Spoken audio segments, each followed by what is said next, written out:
May closed-door security briefing ang mga senador kaugnay sa 5 buwang extension ng martial law sa Mindanao na hiling ni Pangulong Duterte. At mula sa Senado, may ulat on the spot si Jam Sisante. Jam?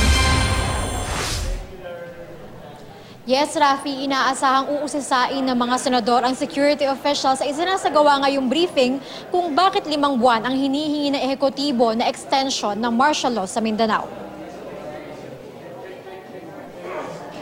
Bandang alas 9, nagsimula ang closed-door security briefing para sa mga senador kaugnay ng hinihingi ni Pangulong Duterte na extension ng martial law sa Mindanao hanggang sa katapusan ng taong 2017.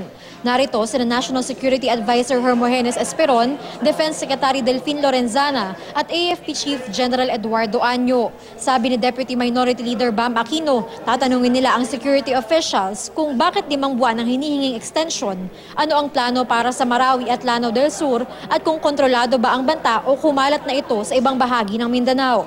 Si Senador Richard Gordo na miyembro ng Majority Bloc, sinabi bago pumasok sa briefing na naisanan niya na magbigay muna ang Kongreso ng 60-day extension at saka na lang pagpaliwanagin ang ehekutibo kung kailangan pang pahabain ito.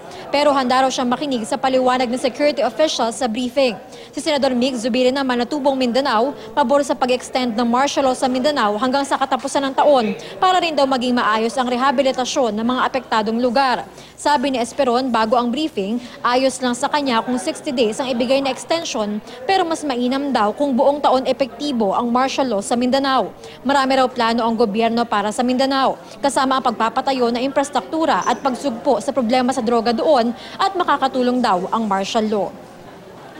Rafi, sa ngayon ay inaantay pa natin na matapos ang briefing at inaasahan nga na ito yung magiging basihan ng maraming senador sa kanilang magiging boto sa joint session sa Sabado. Rafi? Jam, bukod ba sa militar, may mga iimbitahan ding ibang resource persons ang Senado para mapakinggan naman yung iba pang sektor kaugnay ng hiling na extension ng martial law sa Mindanao, Jam?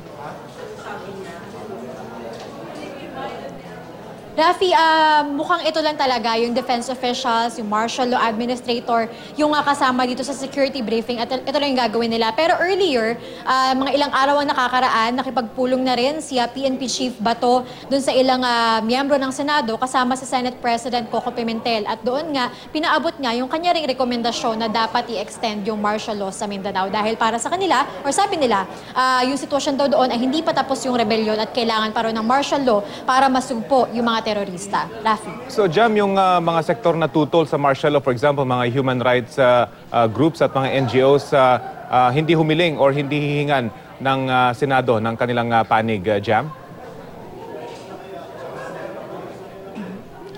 Rafi, walang ganun, walang nakaschedule na hearing tungkol doon sa extension ng martial law kung saan imbitado yung iba pang sektor. Pero magsasagawa nga ng joint session sa Sabado at doon inaasahang maiere yung concerns ng ibang sektor dahil meron din naman mga mambabatas, lalo na yung mga miyembro ng Minority Bloc na maraming concerns kumbaga tungkol doon sa syempre sa proteksyon ng civil rights at inaasahan ngayon na itatalakay doon sa joint session sa Sabado. Rafi.